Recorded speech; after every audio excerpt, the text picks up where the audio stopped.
warahmatullahi wabarakatuh. Waalaikumsalam warahmatullahi wabarakatuh.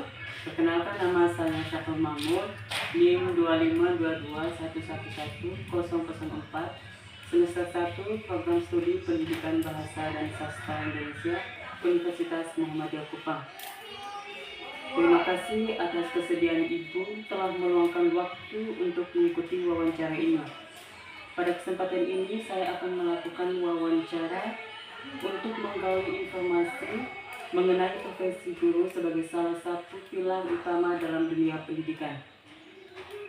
Oleh karena itu, di sini saya akan mengajukan beberapa pertanyaan yang berkaitan dengan pengalaman dan pandangan Ibu sebagai seorang pendidik. Pertanyaan yang pertama, hal apa yang paling sulit Ibu sebagai seorang pendidik untuk menjelaskan kepada orang tua tentang proses belajar anak-anak?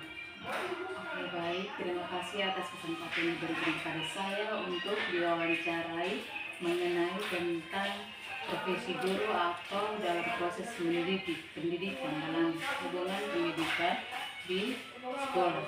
Nah, di sini saya ambil salah satu contoh di sekolah saya mengenai hal apa yang saya sampaikan kepada orang tua tentang dalam kesulitan proses belajar mengajar di sekolah.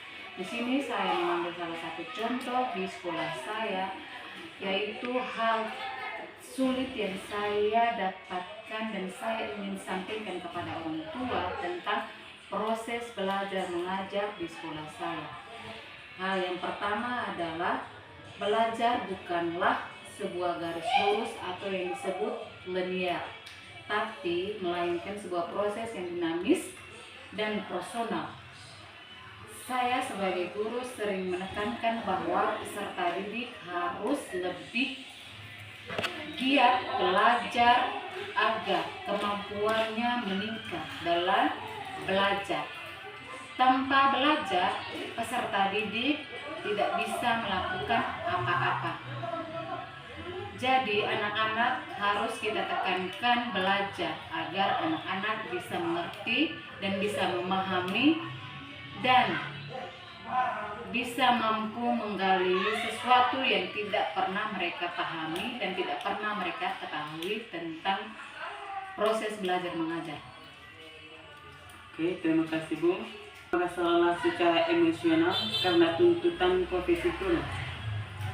Oke, baik. Dalam proses belajar mengajar, kalau dibilang lelah, iya memang kita guru memang lelah untuk melakukan proses belajar mengajar. Karena dalam proses belajar mengajar bukanlah hal yang gampang dan hal yang mudah bagi setiap guru. Itu adalah sebuah tugas yang tidak semua orang bisa melakukan dan tidak semua orang bisa melaksanakan tugas sebagai guru. Hanya itu, dan kita sebagai guru bukan hanya mengajar anak di sekolah saja, tapi juga ada tugas-tugas tertentu yang ingin kita sampaikan kepada anak-anak agar bisa belajar lanjutan di rumah. Itulah sebagai tugas guru dalam mengajar anak-anak. Jadi guru itu tidak gampang dan tidak mudah. Hal yang tersulit bagi setiap guru. Tapi namanya profesi guru, kita tetap jalankan sebagai tugas guru. Terima kasih Ibu. Kita lanjut ke pertanyaan selanjutnya. Andaikan profesi guru tidak dinilai dari hasil ujian, indikator apa yang paling tepat untuk menilai kinerja guru? Oke, baik. Di sini, jika andaikan profesi guru tidak dinilai dari hasil ujian, indikator apa yang saya gunakan? Nah, di sini saya mengambil ada 3 indikator yang saya gunakan dalam proses belajar mengajar.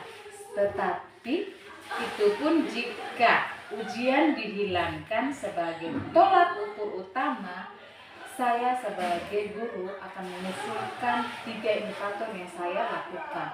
Yang pertama, indikator well-being siswa. Yang kedua, pertumbuhan karakter serta didik.